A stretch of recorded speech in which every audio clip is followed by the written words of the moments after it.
Hello everyone, this is Raman and today I am going to speak about reading section, which is by far is the most easiest section out of all the four sections, and it is quite easy to score well in higher bands like band 7, 8 and even 9 also. And I myself scored band 9 twice in reading section, and I have just simplified the things in 5 ways. The first one, which is the most important, make reading as your habit. This nobody will guide you to follow these tricks. These are my personal made and which I followed. So that's why I'm giving you this advice. When you are making reading as your habit, try to read different types of newspapers, journals, magazines. If you are working, you can read your documents carefully, blueprints, you can review them carefully.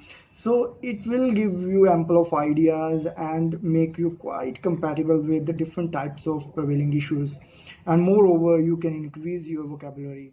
So in these ways, the second trick, which is very important, is to utilize your time in reading section effectively, because reading is about you have 60 minutes and you have to attempt 5 paragraphs. If I talk about this general section, in general section you have 5 paragraphs and you have to attempt those 5 paragraphs within 60 minutes, and so it's the case for academic also. In that you have 3 paragraphs, but in reading section, when you are attempting this, particularly in journal section, you must attempt the first 4 paragraphs in first 30 minutes and rest the last paragraphs in 20 minutes. And last 10 minutes should be spared for your the questions which you were unable to answer, or you have any doubt, or for rechecking what you have marked your answers that is correct or not. So in this way you can minimize the errors. And the third trick is basically skimming and scanning. Again, when you are utilizing this time, definitely you require speed. It's again dependent upon the point number one, that reading, and the second one, utilizing time effectively. How can you utilize? By skimming and scanning of paragraphs. You have to understand, you need not to understand the topic completely, but of course when you are having just give a glance on the paragraph and try to note down the keywords, underline the keywords. It will give you a fair idea to answer all the questions carefully, and it will definitely save you a lot of time.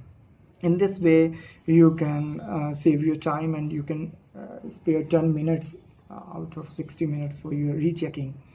And the fourth one is true, false, and not given answers. It is very important. I would say you must do necessary practice so that you should be well versed with these types of questions, because true, false, and not given, most of the students they do generally mistakes in these questions. If the answer is exactly there in the paragraph, then your answer definitely is true, and if it is exactly the opposite what the writer said, then your answer must be false. But if it is not there or partially there, then you should not write answer as true or false. It should be not given. And there is one catch in this, because not given, when you are not finding any answer, so many of you, you are wasting time in finding those exact words. Sometimes it's not possible to find those words. So my suggestion, if you are not finding, mark it as not given and you move on to the next question. And while rechecking your questions, you again come back to the same one and answer that question.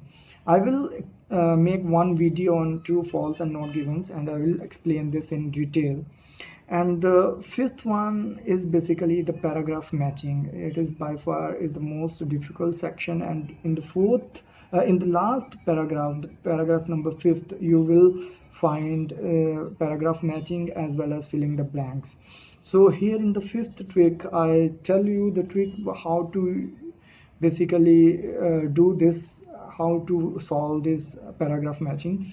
When you are matching the paragraphs, just read the first line of the para and the last line of the para carefully. Why I'm saying you, when author is explaining you about the paragraph, the first line is going to tell you what he is going to write in that paragraph. So that line will give you a brief idea of the topic.